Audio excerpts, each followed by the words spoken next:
Do as I said, or you can quit. Harper Vance did not raise her voice.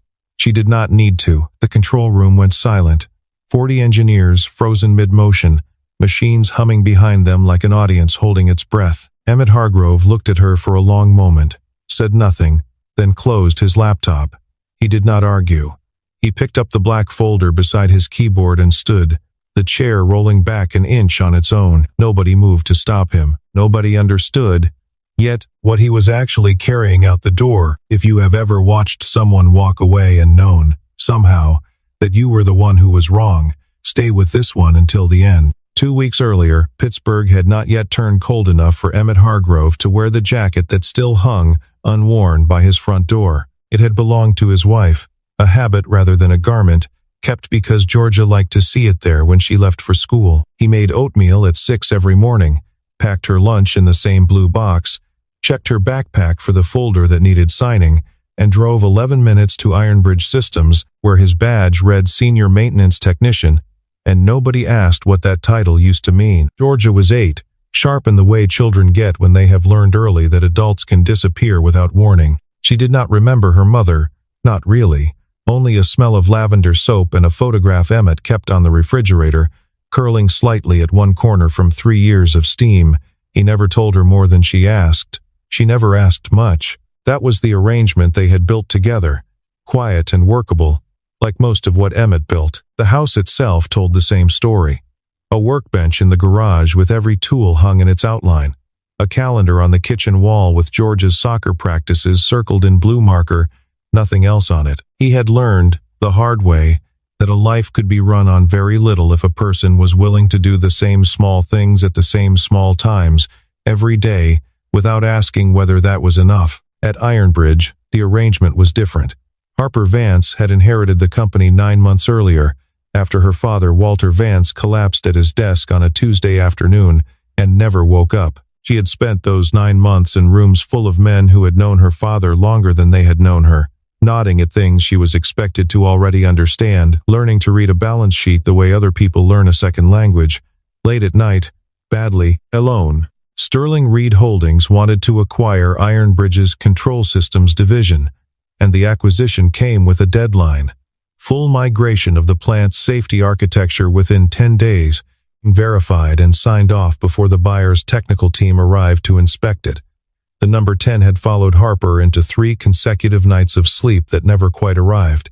2 board members had already suggested, gently, in the careful language people use when they mean something less gentle, that perhaps the company needed someone with more experience steering it through a transaction this size. Harper had smiled through both conversations and gone home afterward and sat in her car in the driveway for 11 minutes before going inside, not crying, just sitting, letting the engine tick as it cooled. She had grown up watching her father run this company on instinct and stubbornness in roughly equal measure, and she had assumed, wrongly, that some version of that instinct would simply arrive once the title did. It had not arrived yet. She was beginning to suspect it worked differently than that. Bennett Cross, the company's chief operating officer, had built the timeline himself. He walked Harper through it in a conference room with a view of the river, tapping a laser pointer against slides that promised efficiency, growth, a future Ironbridge could not otherwise afford. He had known her father for 22 years. He said her name the way people say the names of children they used to babysit,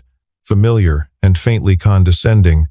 And Harper let him, because it was easier than fighting a tone nobody else in the room seemed to notice. What he did not put on any slide was the clause in his own contract, the one that activated a payout and a seat on Sterling Reed's executive board the day the deal closed on schedule. He had negotiated it 8 months earlier, quietly, through a lawyer who did not share an office with Ironbridge's counsel. Emmett had read the migration plan twice before he said anything. Then, he walked into Bennett's office, unannounced, and told him, without heat, that 10 days was not enough time to test a safety interlock system that controlled pressure valves for the entire east wing. Bennett told him the schedule was not up for discussion. Emmett said it would be, eventually, one way or another, and left before the conversation could turn into something neither of them could walk back. That was the first time Harper really looked at him, not the technician's uniform, not the badge clipped crooked to his shirt pocket, but the man underneath it, standing in a doorway refusing to be moved by a title that outranked his own by 3 levels. She did not know yet what that refusal was going to cost either of them. She asked Bennett about him afterward mildly in the elevator. Bennett waved a hand. "Hargrove's been here longer than the carpet," he said. "Good with valves, not much for the bigger picture." Harper filed the description away without quite believing it. The way she'd learned to file away most things Bennett told her in passing. The meeting where it happened was supposed to be routine, a project status review with the operations team crowded into the control room because the main conference room was already booked for something with the buyer's attorneys. Bennett presented the revised, faster timeline as though it were already settled, as though the room's presence was a formality. Emmett, standing near the back with his arms crossed, said it wasn't safe. Bennett said safety was not his department's concern this quarter, and somebody near the front laughed, uncomfortably, and stopped. Harper had not planned to say anything. She had spent the morning on the phone with Sterling Reed's counsel, listening to a voice explain, patiently, the penalties written into the agreement for any delay past the agreed date, and the deadline felt less like a number by then, and more like a hand around her throat. When Emmett said, again, calmly, that he would not certify a system he had not tested properly, something in her broke loose that had nothing to do with him and everything to do with the last 9 months. That was when she said it. "Do as I said or you can quit." She watched something shift behind his eyes. Not anger, something closer to disappointment, and she almost took it back. Almost. Then Bennett said, low enough for only her to hear, "We don't have time for hurt feelings, Harper," and she let the moment pass instead of correcting it, and would think about that choice, specifically, more than any other decision she made that month. Emmett closed his laptop, picked up his folder, and walked out. He did not slam the door. He did not raise his voice on the way. The room stayed quiet for 11 full seconds after he left, which felt, to everyone standing in it, considerably longer. What she did not know, what almost nobody in that room knew except the one person standing very still near the door with her arms full of folders, was that Emmett had written the original interlock code himself 17 years earlier, sitting across a drafting table from a much younger, much less certain man named Walter Vance, who had hired him straight out of a training program and never once, in 17 years, told his daughter the name of the engineer who designed half the system she now owned. Adele Whitlock, Ironbridge's director of human resources, had been in that room the whole time. She watched Emmett's jaw tighten at the sound of Walter's name in his own mouth, an accident of frustration more than a confession, and she watched Harper's expression change too, the way a person's face changes when a fact rearranges the furniture of everything they thought they understood. Emmett had not meant to say it. It slipped out sideways, defending the code instead of himself. "I built that interlock system with your father, back when this building still had a coal furnace in the basement," he said, and immediately looked as though he wished he hadn't. He didn't elaborate, he didn't need to. Walter Vance had been dead 9 months, and hearing his name spoken with that kind of familiarity, in that voice, in that room, hit Harper somewhere she hadn't guarded. Adele set the folders down very carefully on the nearest desk, the way a person sets something down when their hands have started to shake slightly, and they don't want anyone to notice. There was a document sitting in a locked drawer in her office, dated 14 years back, with Walter's signature on it and a confidentiality clause wrapped around it tighter than anything else in the building. She had read it exactly once, the week she was hired, and never again because she had promised she wouldn't need to. Harper asked Emmett to repeat what he'd said. He didn't. He picked his folder back up, said the interlock system needed 9 more days of testing minimum, and walked out before Bennett could turn the meeting into a referendum on his attitude. Harper stood there a moment longer than she meant to, staring at the space where he'd been standing, aware that Adele was watching her instead of the door. Later that day, when the meeting had scattered and the room had emptied, Harper found Adele still in the hallway. "Do you know something about him?" she asked. Adele held her gaze for a second too long before answering. "I know he's not who Bennett thinks he is," she said, and then excused herself before Harper could ask what that meant. That evening, in an office 3 floors above the one where Bennett kept his laser pointer and his revised slides, Bennett Cross closed his door and made a call that would not appear on any Ironbridge phone log. Sterling Reed's lead negotiator answered on the second ring. Bennett confirmed the 10-day timeline was still holding, confirmed his own executive placement was still contingent on it, and hung up before either of them said anything that could later be quoted back to him in a deposition neither man yet imagined would exist. He did not mention Emmett Hargrove by name. He had already decided the man was a problem he would solve without needing anyone's permission, least of all Harper's. The next morning, a memo arrived in Emmett's inbox, signed by Bennett, reducing the testing window to 5 days, and instructing all safety sign-offs to route through Bennett's office directly, instead of the standard chain that had existed since before either of them worked there. Emmett read it twice at his kitchen table, while Georgia ate cereal across from him, humming something from a cartoon he didn't recognize, swinging her feet under the chair because they didn't reach the floor yet. He did not say anything to her about it. He never brought Ironbridge home if he could help it. At work, he replied to the memo with 4 words. Testing continues as scheduled. He copied nobody. He knew, the moment he sent it, that this was the kind of small refusal that eventually stops being small. The kind that either gets forgotten or gets remembered at exactly the wrong time. Harper found the exchange forwarded to her inbox by Bennett with a note attached. This is the insubordination I mentioned.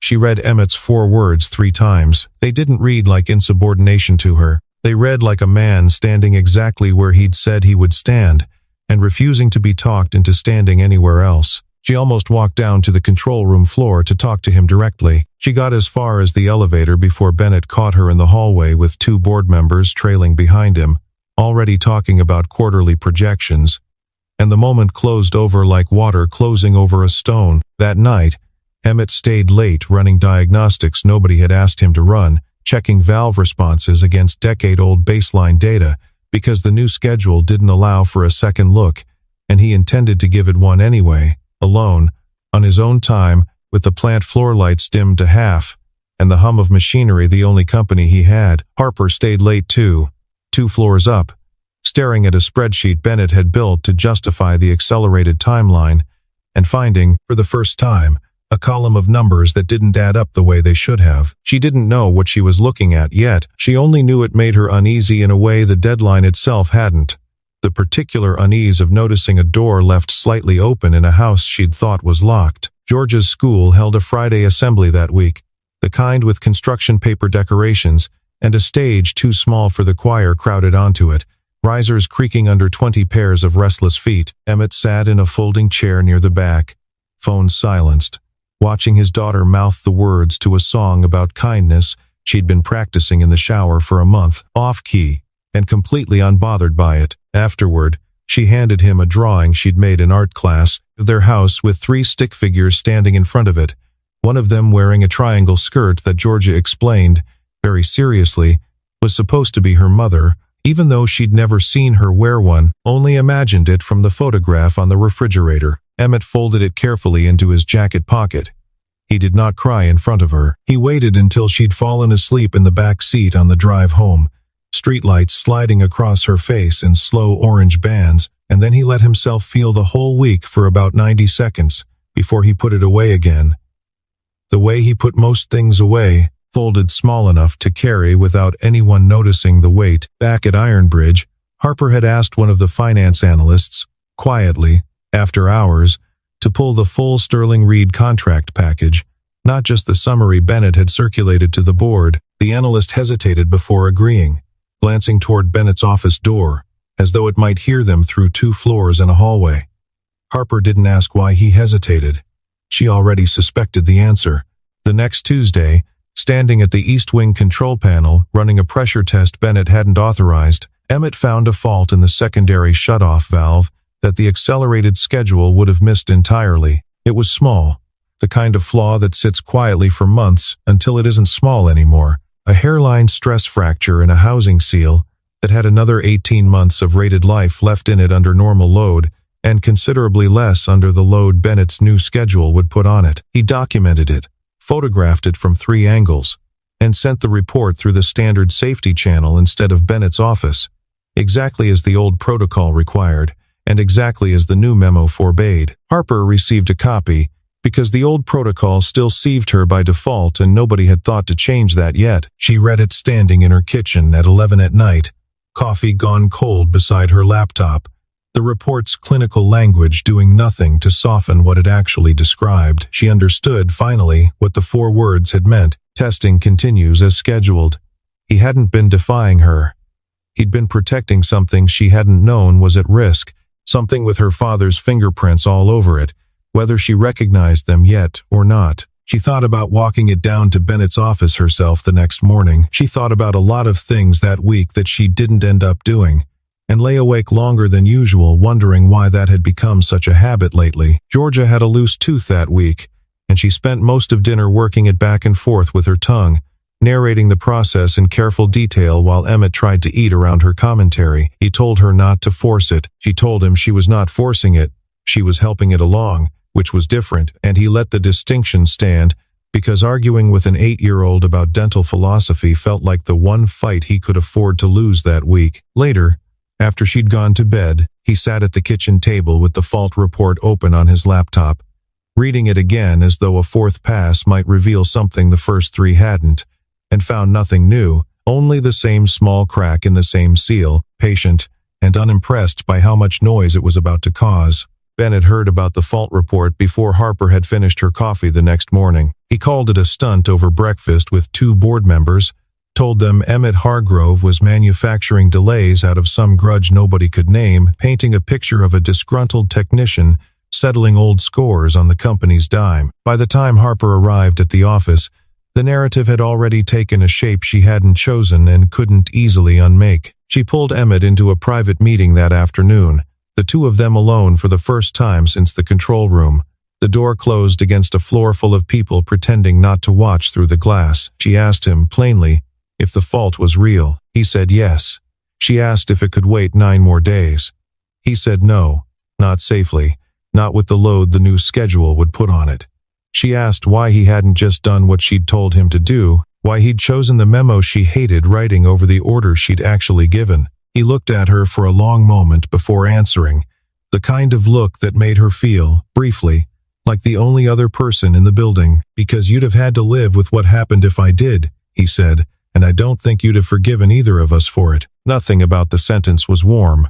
It wasn't meant to be, but it stayed with her longer than anything Bennett had said in 9 months of board meetings, longer than any spreadsheet or slide or promise about the future Sterling Reed was supposed to buy them, and she left that conversation without having decided anything, which felt, at the time, like its own kind of decision. Bennett moved faster than either of them expected. By Thursday, a written violation notice sat on Harper's desk, alleging that Emmett had deliberately delayed a shipment verification the week before, costing the company an amount large enough to trigger automatic termination review under company policy. Harper read it twice, the numbers precise, the dates exact, everything arranged to look unimpeachable, built by someone who understood exactly how much scrutiny a document needed to survive, and had given it precisely that much and no more. She almost caught it, almost noticed that the delay in question had happened on a day Emmett was documented, by his own safety report timestamp,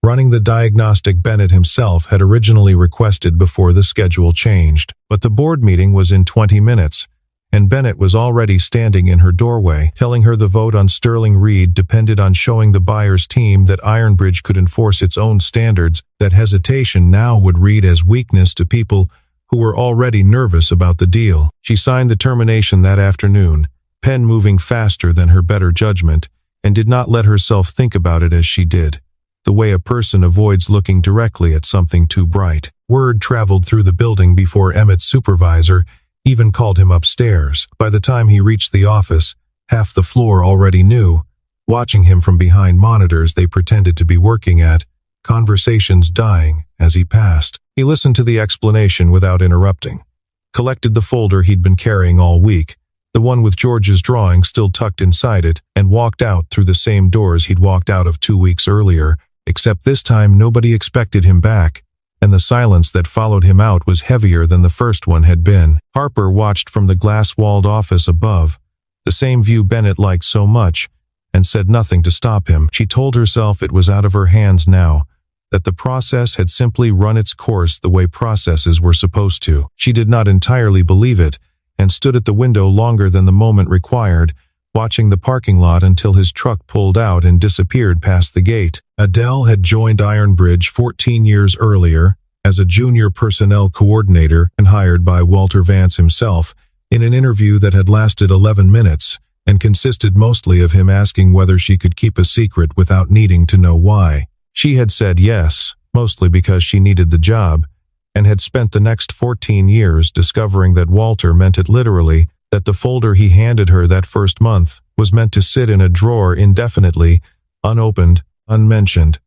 A small locked weight she carried through every promotion and reorganization the company went through without him.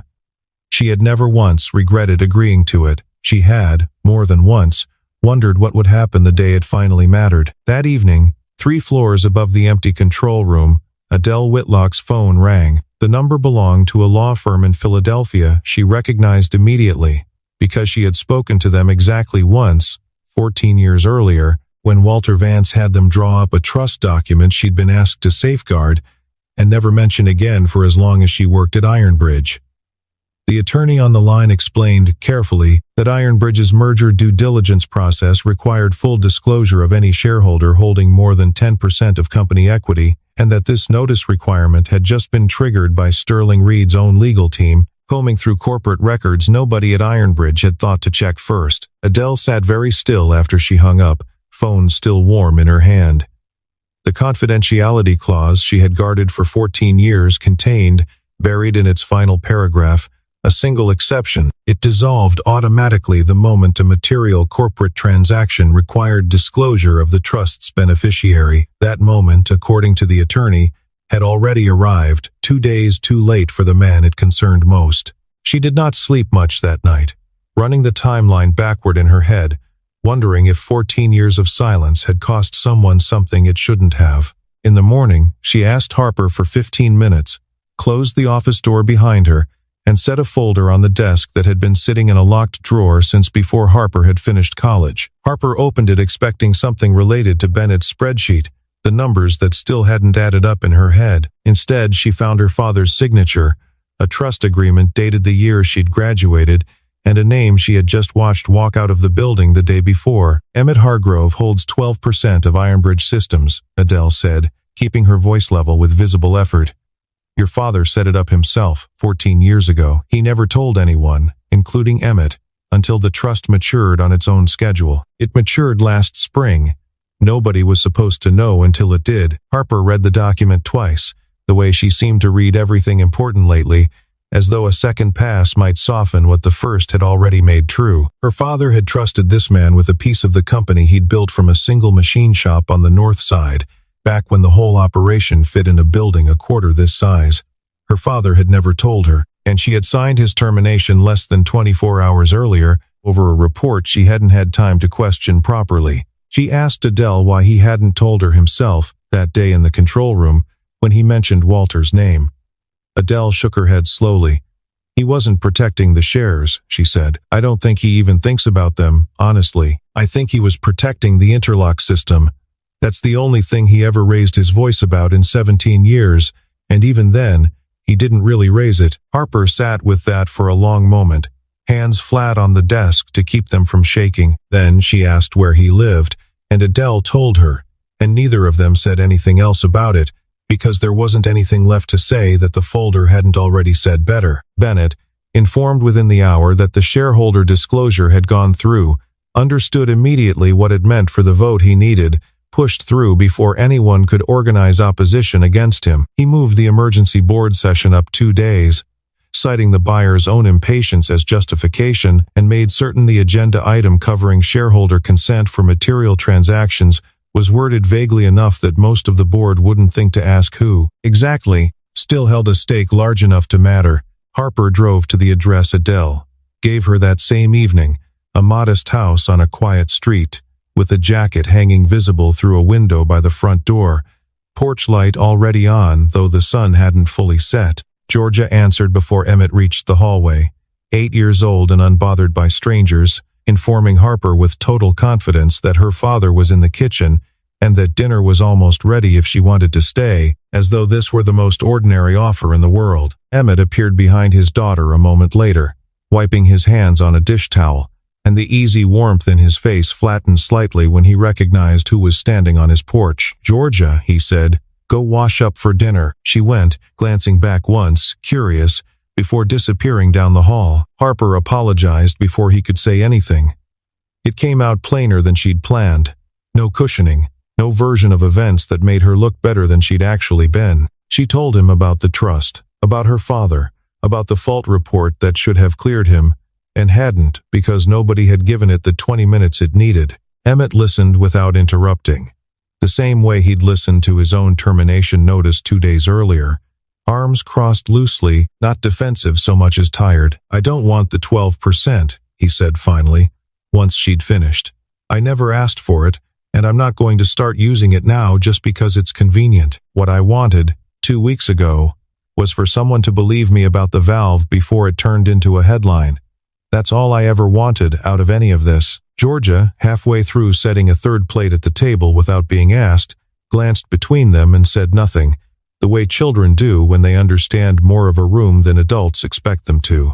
Harper looked at the small, ordinary kitchen, the drawing taped crookedly to the refrigerator beside an older photograph curling at one corner, and felt something in her chest that had nothing to do with Sterling Reed or her father's company at all, something quieter and considerably harder to name. She told him about the board vote 2 days out, and what it would mean if it passed before he exercised any standing as a shareholder, how Bennett had already moved to close the window before Emmett could walk through it. Emmett was quiet for a while, jaw working the way it had in the control room 2 weeks earlier. Then he asked if she'd bring him the interlock test data if he came, the full set, not the summary. She said yes before she'd finished thinking it through, and meant it more than she'd meant most things she'd said in that office in the past 9 months. Before she left, Georgia reappeared in the doorway, freshly washed, hair damp at the temples, and asked Harper if she liked spaghetti, because that was what they were having and there was plenty. Harper said she did, and meant it, and stayed exactly 4 minutes longer than she'd planned to, standing in a kitchen that smelled like garlic and tomato sauce, watching Emmett correct his daughter's grip on the pasta spoon without once looking away from the conversation he was still having with Harper over her head. It was the first time in 9 months that Ironbridge Systems had not been the largest thing in the room. The board convened on a Thursday morning, 12 members around a table Bennett had chosen for its view of the river.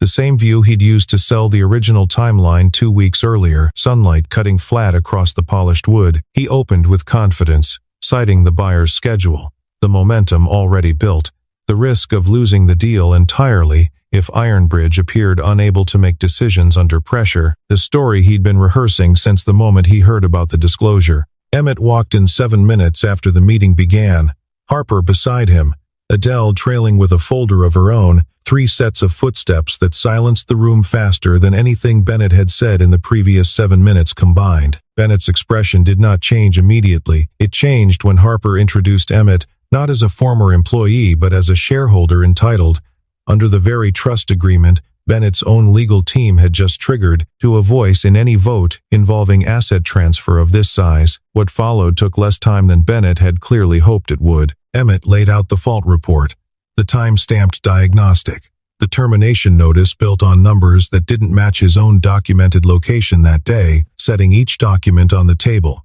in the order that made the contradiction impossible to miss. Adele confirmed the trust's authenticity and the date it had matured, her voice steady now in a way it hadn't been the night before.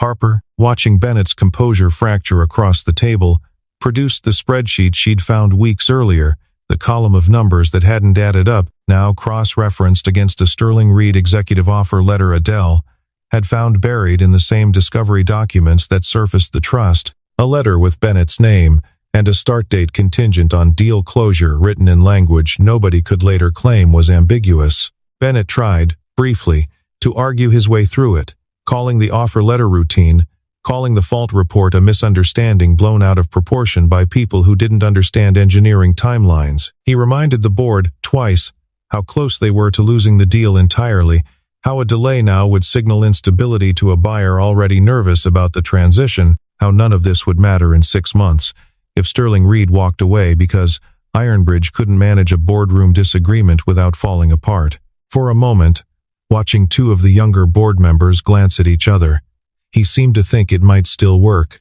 It did not.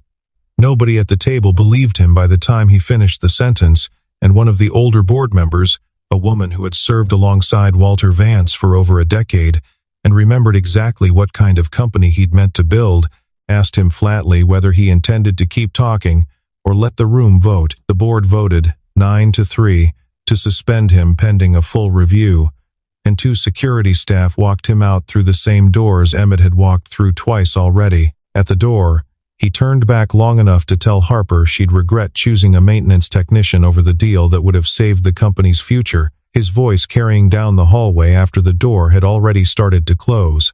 Nobody answered him. The door closed the rest of the way on its own weight, and the room exhaled all at once, the way a room does after holding something too long. The weeks that followed moved slower than the 2 before them, in the particular way that recovery always does after a crisis resolves itself, and the adrenaline has nowhere left to go. Bennett's severance and departure were handled through legal channels, quiet and final, with no headline attached to either, the kind of ending that mattered enormously to the people inside it and barely registered anywhere else.